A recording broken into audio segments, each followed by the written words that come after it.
Okay, let's give you guys some more practice. So the equation for this line here, is given by this. So we're going to rotate this 360. When you rotate this 360, it will produce this solid here. Work out the volume of this solid. Okay, so when you rotate this 360, it's like it will produce this. When you rotate this 360 degrees, it will produce this solid. Work out the volume of this solid. All that you're given is the equation for this line here, and this is 3. Okay, so somehow work out the volume. So press pause and have a go. Okay, so to do this, we're going to sum up all the disks from whatever this point here is to this point here. Okay, well, what is this point here, and what is this point here? So we're going to integrate it. We're going to sum up all the disks. Okay, from this point to this point. So we now need to know this point. So to find out this point here, well, don't forget this here is 3. So the x value here for this point here will be 3. So we put this into the 3. If we put the 3 into the x, y squared will be 2. So if you want to know the y value, then it's, well, you would square root both sides. So this point here will be root 2, and this point here will be negative root 2. Okay, and if you really want to know this point here, well, at this point here, the y value at this point here, will be 0. So you put 0 into this thing here. So at this point here, it is 1. Okay. Well, anyway, the points here will be negative root 2 and positive root 2. So we're going to sum up all the disks from negative root 2 all the way to positive root 2. So it's really us doing this. We're going to sum it up from negative root 2 to positive root 2. So from negative root 2 all the way to positive root 2. Okay, and then don't forget, we are looking at we are looking at the area as we rotate this 360. So but basically we need to know this length here, and then here we need to know this length here. We need to know this length here. So this is like our radius, and then later on we're going to get pi radius squared to give us the area of one whole disk. Okay, so to give us, so when you rotate this 360, it will give us an area of the whole disk. So when you rotate this 360, it will give you the area of the whole disk here. Okay, so but the thing is, as we're moving, as we're integrating, as we're moving up from negative root 2 to positive root 2, let's just look at this rectangle here. Hang on. Let's just look at this this rectangle here.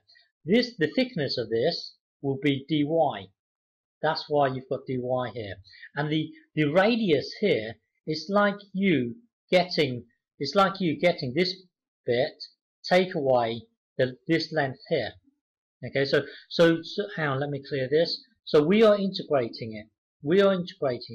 Like this. And then we need to know, let's say we need to know this radius right at this point here. We need to know this radius here. Well, the radius here will be this length, which is 3. That's why you've got this 3 here. Take away this length here, which is this bit here. Okay, because if you look at this, x is given by y squared plus 1. So, well, for you to find out this radius here, it would be you getting this, which would be 3. Take away from here to here. Well, from here to here, it's given by this. So you take away. So hang on. So this here would be from here to here, which is 3, and then you take away from here to here, which is the radius here.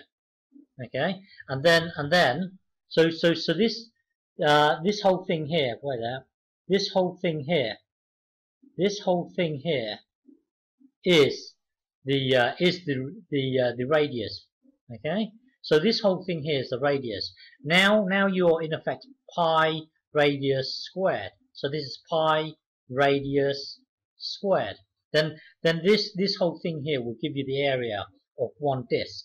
So this whole thing here will give you the area of one disk.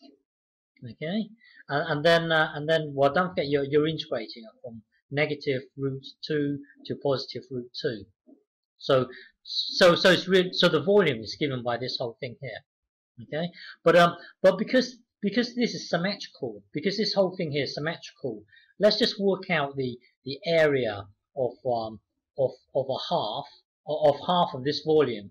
Work out let's just work out the volume of half of this thing here, and then later on we can multiply it by 2 because these two are identical. Okay, so let's just say half of a volume equals from 0 to root 2, because it's really easy evaluating things when it's 0 rather than having to evaluate it at negative root pi. Well, anyway, half of the volume is given by this. You could do this, but this thing here is slightly easier. Okay, so now now it's blah blah blah really. So tidy this up. That would then become this, and then blah blah blah, blah blah blah, yeah, blah blah blah. Integrate it, and it will give you integrate it. It will then give you this, and then blah blah blah, blah blah blah, and then here it's you've got this.